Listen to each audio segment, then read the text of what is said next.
সূরা হাশরের শেষ 3 আয়াত শুনুন।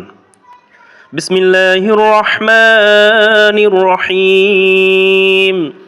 হুয়াল্লাহুল্লাযী লা ইলাহা ইল্লা হুয়া আলিমুল গায়বি ওয়াশ শাহাদাহ হুয়ার রহমানুর রহিম।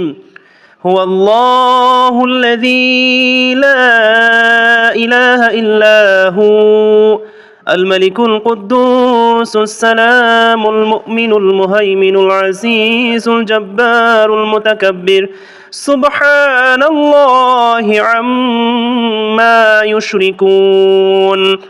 هو الله الخالق البارئ المصور له الأسماء الحسنى يسبح له ما في السماوات والأرض وهو العزيز الحكيم.